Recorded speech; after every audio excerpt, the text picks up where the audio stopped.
છો ગુજરાત 18 લાઈવ સમાચારમાં વાત કરીએ તો સયાજીગંજ પોલીસના ચોપડે દુષ્કર્મની ફરિયાદ નોંધાતા આરોપીને શોધવા માટે અલગ-અલગ ટીમ બનાવીને કાર્યવાહી હાથ ધરાઈ છે.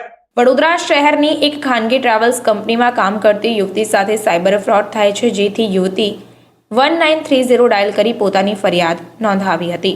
આ સંદર્ભે યુવતીએ બેંકમાં સ્ટેટમેન્ટ લેવા માટે નીકળી, પરંતુ તેની પાસે ભાડાના રૂપિયા પણ ન હતા.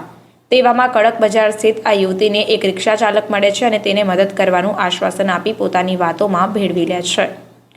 યુવતી સ્ટેટમેન્ટ લેવા માટે પરત બેંકમાં જવા નીકળે છે અને રિક્ષા ચાલકના સંપર્કમાં આવે છે.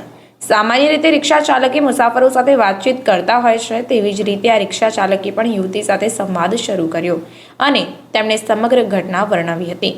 યુવતીની મુશ્કેલીનો ફાયદો ઉઠાવી રિક્ષા ચાલકે તેનો મોબાઈલ નંબર મેળવી લીધો હતો અને બાદમાં તેને ફોન કરી વાત કરી અને તેને મદદરૂપ થવાનું આશ્વાસન આપી પોતાની વાતમાં ભેળવી લઈ રિક્ષામાં બેસાડી હતી. રિક્ષામાં બેસાડ્યા બાદ ચાલકે યુવતીને રહેવા માટેની વ્યવસ્થા કરી આપવાનું જણાવી તેને સયાજીગંજ વિસ્તારની ગોલ્ડન લીફ નામની હોટલમાં લઈ ગયો હતો. પરંતુ હોટેલ બંધ હોવાથી હવસખોર રિક્ષા ચાલકે સમયનો ફાયદો ઉઠાવી યુવતી સાથે દુષ્કર્મ આચરી ફરાર થઈ ગયો હતો. રિક્ષા ચાલકના આ કૃત્યથી ડઘાઈ ગયેલી પીડિતાએ મદદ માટે 181નો સંપર્ક કર્યો અને ટીમ તાત્કાલિક સ્થળ પર પહોંચી હતી, જ્યાં બનાવની જાણ સ્થાનિક પોલીસને કરાતા સયાજીગંજ પોલીસ સ્ટેશનનો સ્ટાફ પણ સ્થળ પર દોડી આવ્યો અને તપાસનો ધમધમાટ શરૂ કર્યો હતો.